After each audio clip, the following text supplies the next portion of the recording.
Napaka-supportive naman nga na ina ni Judy Ann Santos sa kanyang anak na si Lucho. Siya nga ang kasama nito sa ibang bansa para dumalo ng football. Nakakatuwa nga na nagkaroon ng pagkakataon itong si Judy Ann Santos na makasama at masolo ang kanyang anak na si Kuya Lucho. Proud na proud din naman itong si Judy Ann Santos sa kanyang anak na si Lucho.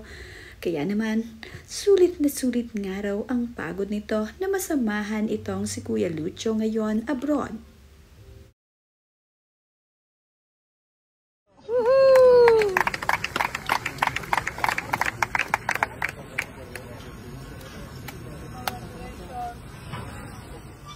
Nagbahagi naman nga ng ilan sa mga larawan itong si Judy Ann Santos sa mga kaganapan nila ngayon ng kanyang anak na si Lucho. Ayon pa nga sa caption ni Judy Ann Santos sa kanyang ibinahaging mga larawan ay, "My dearest boy, words can't express how proud we are of you. Watching you play and having fun with what you do is amazing. Mommy's heart is so full. This weekend, my love, we will hold your hand every step of the way until you reach your dream. Dream big, my sweet boy.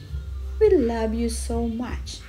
At itinag pa nga ni Judy Ann Santos ang kanyang asawa na si Ryan Agoncillo sa kanyang mensaheng ibinahagi para dito sa kanyang anak.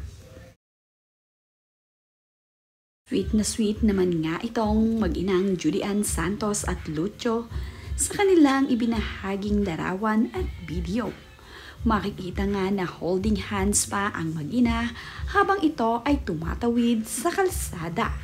Masaya ang puso ni Judy Ann Santos ngayong kapiling niya ang kanyang anak. Sa mga ganitong pagkakataon ay talaga namang sinusuportahan nila ng kanyang asawa na si Ryan Agoncillo ang mga nais ng kanilang anak. Nakaka-proud din naman itong si Judy Ann Santos at Ryan Agoncillo dahil ang bababait at talented ng kanilang mga anak.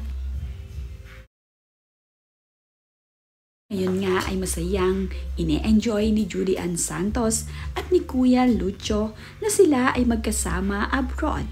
Talagang sweet na sweet ang mag-ina at asikasong asikaso ni Mami Juday itong si Kuya Lucho.